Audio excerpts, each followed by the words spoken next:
right, so we're on to day 123 of going through my old journal.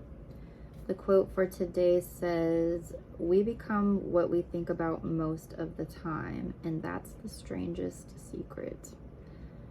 It says, "What are you thinking about most often?" Okay, we'll see what I said. "Do you see those thoughts taking shape in you?" All right, so there's the question. Think about how you might answer that. And let's see what I said. Okay. I said, "I wouldn't say that I think about anything in particular most of the time. My thoughts and interests are always changing. Maybe that's why I don't really feel like I'm headed in a specific direction. I'm always moving and doing something, but it's not really in a straight line. I guess there's always an underlying thought of wanting to do good and make the world a better place, but I don't feel like I live by that. One thing that does take up a lot of my time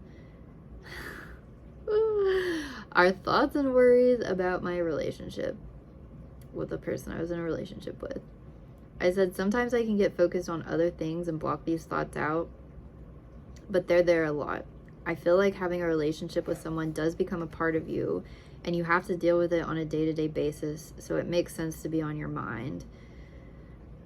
But I do think I give him too much space in my head.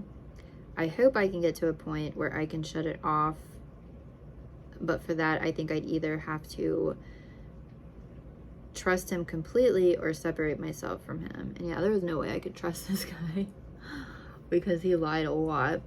And so yeah, I did find there were some times like in the relationship that I could just focus on my work, focus on school, and just, even if bad stuff was going on, even if he was cheating or whatever, it was so weird. And I feel like so much stuff has to do with my hormone cycle. And I think this is what like a lot of couples and a lot of men don't understand, is like, we, instead of just making jokes about like, "Oh, are you on your period?" like, try to be understanding that like hormones are a huge thing and they can have a huge impact on your energy levels and on your emotions and on your thoughts and everything. And so yeah, I would find myself going through these cycles with this person who would constantly cheat on me, and there were times that I could just block it from my mind and just convince myself that like, okay, this is just how they are.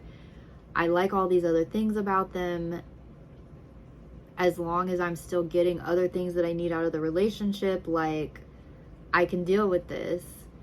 And I could just completely ignore it and just go about my day doing whatever I need to do without thinking about it. But then there were other times that I just could not stop thinking about it, and how hurt I was, and how, and I would even tell this person, like, "I know I sound crazy, but like sometimes I feel okay with it and sometimes I don't." And so I tried to talk to them, like in the previous day, I think, when I talked about like, I felt like I was finding ways to make it work. Maybe I was in one of those moods where I was feeling like I was making it work and it was fine and I was still getting, enough out of it that it was okay. But inevitably that week would come around where I would just, and I tried to talk to them and be like, "Look, I know I sound crazy, but there's sometimes I'm okay with it. There's sometimes I'm not. So maybe I can be okay with it sometimes, and we just need to communicate, and I'll let you know like when it's working and when it's not for me." And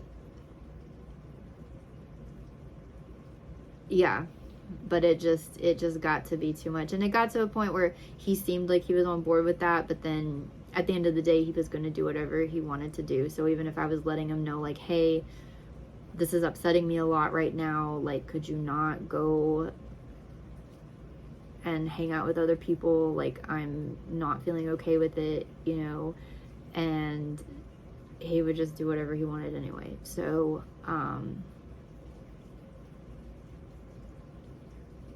yeah, I was finding that was taking up and causing a lot of stress, and which was even worse. And that was probably part of like that bad fall that I had, where I talked about, where I just kind of like was overwhelmed with work and school and everything, and that was playing into it as well. So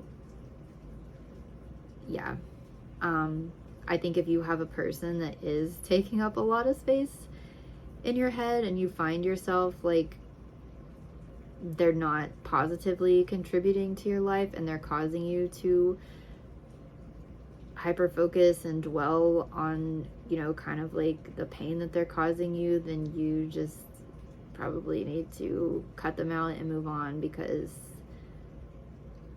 it's just taking up space in your head that could be put towards, you know, other better things. So yeah, and that's also helped me, like, I know this sounds bad, but cutting out a lot of my family has helped a lot, because I used to constantly be stressed about my dad and like, what's he doing? And then my mom, like the whole time that like she was going through her divorce with him, it was just like, just so much stress. And then even after the divorce, like there's just a lot. And so like just kind of cutting ties with all of that, like I don't have to worry about it anymore. I'm not thinking about, as bad as it sounds, like that was just a lot of added, you know, negative stuff in my life that's, I don't even have to think about anymore. Now I can focus on just me and school and finishing this. And so yeah, if there's something that's causing you a lot of stress, if it's a friendship, if it's a, I don't know, even a hobby, like I even had times where I would be stressed. Like I found myself, because I do think I have ADHD, I would get like really into something for a short amount of time, and I've mentioned this before, and so I would like jump full force into it, and I would make some commitments to things. Like aquaponics was one thing I kept like cyclically like getting into and overcommitting myself to, and then I would feel like it was just such a burden and I would worry about it. And who is that? Oh. And like, yeah, there was a couple times like I had this aquaponics system and it was like this big bulky thing, and I like installed it on a couple of farms, and you know, I had planned to like, you know, really work on it and do research with it and, you know, test out different plans and stuff. But it's kind of like after that week of where I was like really into it, it would just like feel like such a burden and I would stress about it. And so like anytime I feel like there's a hobby or something that I want to jump into and really commit to, I'd done it with bodybuilding too. I think it was last summer or 2 summers ago. Like I'm like, I want to do a bodybuilding show, I'm going to commit to this. And then it just got to be like way too much, and I had already committed to like working with this coach and everything, and then I was just like really stressed about it. So I don't know, just don't, I mean, on the one hand, like I think it is good to commit yourself to things, to follow through with it, but then on the other hand, like if you've got a lot of other things going on, like just don't overcommit. But yeah, I actually think this question is probably not really along those lines. I think because it's Earl Nightingale, I think he's the one of those that's more like law of attraction type, that's like, think about who you want to be, and if you think about that, you'll become that, or whatever. I don't know. But I guess, like I said in the beginning, I don't really have a vision of who I actually want to become. I don't really have that settled yet. So I just kind of have a vague idea. But I know what's not, I'm getting a better feel for what's not working for me, at least. But anyway, maybe I do need to look harder. I've thought about this a lot before. Like, who do I want to be? What do I want to become? And I just don't know. Maybe,